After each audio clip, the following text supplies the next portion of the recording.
ရှိရှိတုန်းကမစားနိုင်မတောက်နိုင်တဲ့အတော်မကျန်းမာနေတဲ့လူတစ်ယောက်ရှိခဲ့တယ်။စီးစရာမျိုးမျိုးနဲ့လည်းတိုင်ပင်ကုသခဲ့ပေမဲ့တနေ့တက်တနေ့အာရင်ဆုပ်ယုပ်လို့သာလာခဲ့တယ်။ဒီနေ့တော့သူဟာသတင်းကောင်းတစ်ခုကိုကြားခဲ့တယ်။အရှိစုစုကနိုင်ငံတနိုင်ငံမှာအံ့ဩစရာကောင်းတဲ့ဗီဒီဆရာတစ်ယောက်ရှိတယ်။ယောဂသည်တွေကိုလည်းကျန်းမာအောင်ညွှန်ကြားနိုင်တယ်။ Really? That gives me လူ hope. မှာဘာပဲဖြစ်ဖြစ်ဒီဗီဒီဆရာကိုတွေ့အောင်ရှာဖို့ဆုံးဖြတ်လိုက်တယ်။ခီးစားတယ်ဆိုရင်ပဲသူဟာကျန်းမာလာတယ်လို့ရှိပြီးလမ်းကိုတောင်ကောင်းကောင်းရှောင်နိုင်လာတယ်။ဒီဆရာဟာသူနဲ့အဆက်တဲ့ဆရာလို့ယူဆလိုက်ပါတယ်။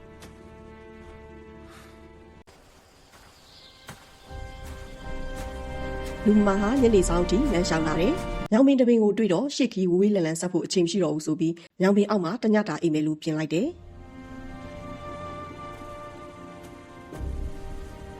ညောင်ပင်အောက်မှာနေရာရှင်းပြီးတညတာတဲကိုစကန်ချလိုက်တယ်။အိမ်မယ်မကြမ်းသေးခင်ညောင်ပင်စောင့်တဲ့ရုပ်ကစိုးကသူ့ရှေ့မှာကူထင်ပြလာပါတော့တယ်။အတင်ဘယ်ကိုသွားဖို့ငါညောင်ပင်အောက်မှာဝင်အိပ်ရတယ်လေလို့ညောင်ပင်စောင့်တဲ့ကမေးပါတယ်။ကျွန်ုပ်ဟာအရှိစုစုမှရှိတဲ့နိုင်ငံတနိုင်ငံကိုသွားမလို့ပါ။အဲ့ဒီမှာနာမည်ကြီးလာတဲ့ဘေဒင်ဆရာစီမှာဘေဒင်မေးဆရာရှိလို့ပါဒီလိုဆိုကျုပ်တွေ့လဲမေးခဲ့စမ်းမှာကျုပ်ဟာဒီညောင်မင်းကြီးကထွက်ခွာသွားခြင်းရဲ့နဲ့ဘာကြောင့်ထွက်မသွားနိုင်ရသလဲဆိုတာကိုကျေးဇူးပြုပြီးမေးခဲ့စမ်းမှာလူမမာကမေးပေးပါမယ်လို့ကတိကဝတ်ပြုပြီးနောက်တနေ့မှာခရီးကိုဆက်ခဲ့တယ်ခရီးနှဲငယ်ဆက်မိရင်ပဲတောင်ပူကြီးတစ်ခုကိုရောက်သွားပါတယ်တောင်ပူကြီးတွေကငွေကြီးတစ်ကောင်ထွက်လာပြီးသူ့လမ်းမှာကန့်လန့်ဖြတ်နေပါတယ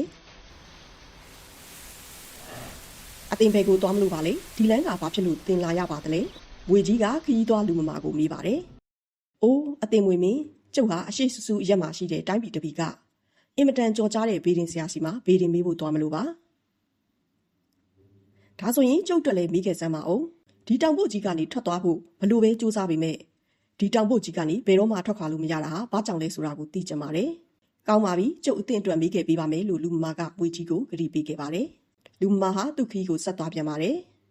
သူဟာမြစ်တမြစ်ရဲ့ကမ်းမပေါ်ရောက်တဲ့အထိတဖြည်းဖြည်းခီးဆက်ခဲ့တယ်။မြစ်ကိုဘလို့ကူရလဲစဉ်းစားနေတော့မိချောင်းကြီးတစ်ကောင်ကသူ့စီကိုကူလာပါတယ်။ခီးတဲ့တင်ပေကိုသွားမလို့ပါလေ။ဘာကြောင့်ဒီခီးကလာရပါသလဲလို့သူကမေးပါတယ်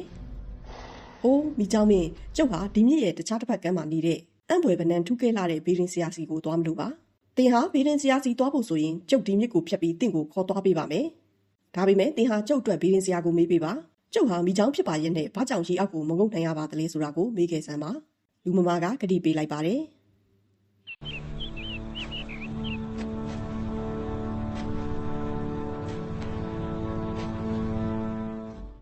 သူတစ်ဖက်ကန်းကိုရောက်တဲ့အချိန်မှာမောင်ရီပြိုးနေပါပြီဒါကြောင့်ချောင်းရဲ့တဲတောင်ပြင်းမှာအိတ်ဆက်လိုက်ပါတယ်တကယ်တော့သူရောက်နေတဲ့နေရာဟာလူစိမ်းတွေအဝင်မခံတဲ့တိုင်းပြည်ဖြစ်နေပြီးနိုးလာတဲ့အချိန်မှာတော့ရဲမက်တွေကသူ့ကိုဖမ်းပြီးဘရင်ရှိတော်ကိုတွင်းလိုက်ပါတော့တယ်ဘရင်ကြီးကငါနေပြီးတော့တဲ့ကိုမောင်မင်းဘာကြောင့်ဝင်လာရသလဲဒီတိုင်းပြည်ကိုရောက်လာတဲ့သူတိုင်းတေတံအပေးခံရမယ်ဆိုတာမောင်မင်းမသိဘူးလားမှန်လားပါဗျာဒီအမိန့်ရာဇသံကိုမသိရိုးအမှန်ပါအရှိရဲ့နိုင်ငံတော်ကိုလာဖို့ကျွန်တော်မျိုးတွင်ရည်ရွယ်ချက်မရှိပါဘင်းစရာအကြော်မော်ကြီးရှိရာအရှိအရက်ရှိတိုင်းပြည်ကိုသွားနေတာသာဖြစ်ပါတယ်ကျွန်တော်မျိုးလမ်းမလာတာသာဖြစ်ပါတယ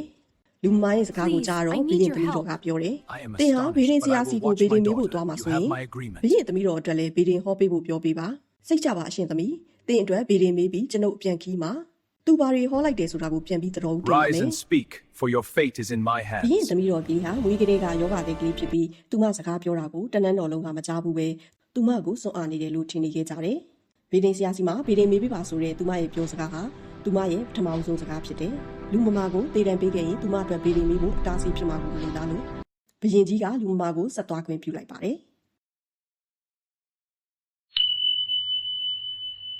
လူမမာဟာနန်းတော်ကထွက်ခွာပြီးခီးဆက်ခဲ့ရဗီဒင်ဆရာနဲ့တွေ့ပါတော့တယ်။ကျွန်တော်ဟာဝေဒနာတဲ့တူပါကျေးဇူးပြုပြီးကျွန်တော်ရဲ့နောင်ရည်အတွက်ဗီဒင်တွက်ပေးပါလို့ဗီဒင်ဆရာကိုပြောလိုက်ပါတယ်။မင်းငါးစီသာရောက်မလာခဲ့ရင်သေးမှာပဲအခုတော့ဒီခီးကိုလာလိုက်ပြီလို့မသေးတော့ပါဘူး။ဒီဗီဒင်ဟောကင်းကိုကြားလိုက်ရတဲ့အခါလူမမာဟာယောဂချက်ချင်းတက်တာသွားပြီးလူကောင်းပကတိဖြစ်သွားပါတယ်။ဗီဒင်ဆရာကိုပူဇော်ကြော့ပြီးလမ်းတစ်လျှောက်မှာတွေ့ခဲ့ရတဲ့မိတ်ဆွေတွေတက်လေဗီဒင်မေးပြရစီလို့ခွင့်တောင်းတယ်။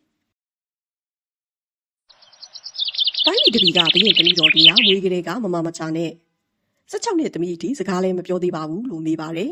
ဒီကိစ္စကမခက်ပါဘူးသူမပထမဆုံးစကားပြောတဲ့သူနဲ့ထိမ်းများလိုက်ရင်ချက်ချင်းနေကောင်းသွားမယ်လို့ဆရာကြီးကဖြေပါတယ်ကျွန်တော်ဒီကိုလာတော့မြစ်တမြစ်ကိုဖြတ်ကူးရမှာမိချောင်းတစ်ကောင်နဲ့တွေ့ခဲ့တယ်သူကမိချောင်းဖြစ်ပေမဲ့ရေငုံလို့မရဘူးလို့ပြောပါတယ်မိချောင်းရဲ့ခေါင်းထဲမှာအမတေကြောက်တစ်ခုရှိတယ်အဲ့ဒီကြောက်မှာတကူရှိတယ်ဒီကြောက်ကိုဖယ်ရှားလိုက်ရင်သူရေငုံလို့ရသွားပါလိမ့်မယ်လို့ဗေဒင်ဆရာကြီးကဖြေပါတယ် တခြားကိစ္စတစ်ခုကိုမေးရပါဦးမယ်ကျွန်တော်ဒီကိုလာတဲ့လန်ကီမှာမွေကြီးတစ်ကောင်နဲ့တွေ့ခဲ့တယ်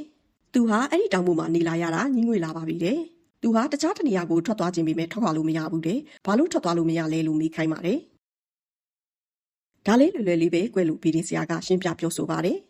ဒီမွေကြီးဟာတောင်ပေါ်တွေကပထမကြီးကိုစောင်းနေရတာဒီပထမကြီးကိုဖယ်ရှားလိုက်ရင်သူသွားခြင်းရသွားနိုင်မှာပါညောင်မင်းကြီးတပင်ကရုပ်ကစိုးကလည်းသူဟာတခြားဝေးလန်လန်ကိုသွားခြင်းပါရဲ့သူဟာဘာကြောင့်ဒီညောင်မင်းကမခွာနိုင်တယ်လဲဆိုတာကိုဗီဒီမိခိုင်းပါတယ်သူလည်းမွေနဲ့အတူတူပါပဲအဲ့ဒီညောင်မင်းအောက်မှာရွှေအိုးတစ်လုံးရှိတယ်ဒီရွှေအိုးကိုရုပ်ကစိုးကစောင့်နေရလို့ဖြစ်တယ်ဒီအိုးကိုဖယ်ရှားလိုက်တာနဲ့ရုပ်ကစိုးဟာသူသွားလို့ရသွားနိုင်မှာပါလူမမဟာဗီဒီဆရာရဲ့စကားတွေကိုတစ်လုံးတစ်ပါးသားမကျန်သေချာမှတ်သားပြီးပြန်ခဲ့ပါတယ်သူဟာနန်းတော်ကိုဝင်ပြီးသူမအတွက်ဗီဒီဆရာဟောလိုက်တာတွေကိုပြောပြပါတယ်သူမကျမ်းမာခြင်းမင်းသမီးလေးဟာသူမပထမဆုံးစကားပြောတဲ့သူနဲ့လက်ဆက်ရမယ်ဒီစကားတွေကိုကြားလိုက်တာနဲ့ဘီရင်ကြီးကသူ့သမီးတော်ကိုခရီးသည်နဲ့အကျဉ်းလေးများအဖြစ်လက်ဆက်ပေးစားလိုက်ပါတယ်ဒီချိန်ကစပြီးမင်းသမီးလေးဟာလုံးဝကျမ်းမာသွားပါတယ်အရင်ကနေမကောင်းခဲ့တဲ့ခရီးသည်ဟာသူမကိုမိဘရက်ထံဆွေပြမျိုးပြခေါ်သွားဖို့ဘီရင်ကြီးထံမှခွင့်တောင်းပြီးရွာကိုပြန်ခဲ့ကြတယ်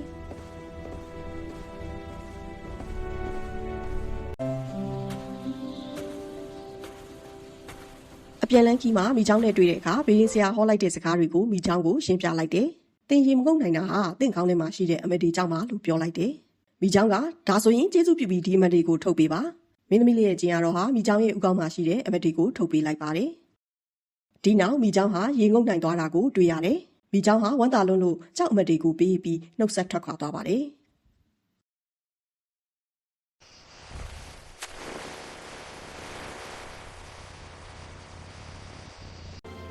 What a beautiful day for a walk. Yes, and with such ဇနီးမောင်နှံ lovely တို့ဟာတဖြည်း company. ဖြည်းခီးဆက်ခဲ့ရမွေကြီးရှိတဲ့တောင်ပေါ်ကြီးရှိကိုရောက်လာခဲ့ပါတယ်။ဗီရင်ဆရာကတင်ဟာဒီတောင်ပေါ်ထဲမှာမြုပ်ထားတဲ့ဗရမ ्या ကြီးကိုစောင့်နေရလို့ဒီတောင်ပေါ်ကနေတင်မခွာနိုင်ဖြစ်ရတာပါလို့ဟောလိုက်တယ်လို့ပြောပါတယ်။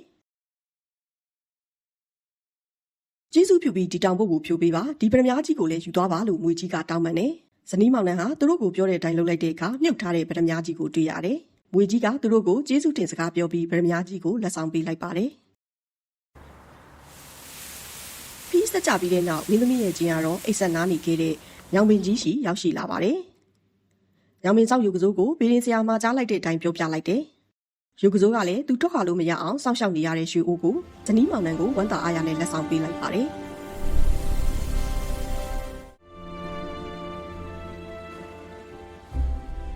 မင်းသမီးကလေးနဲ့ကျင်ရတော့ဟာရွာကိုပြန်ရောက်သွားကြပါတယ်။တခါကမမမချမ်းဖြစ်ခဲ့တဲ့သူဟာနေကောင်းသွားရုံမက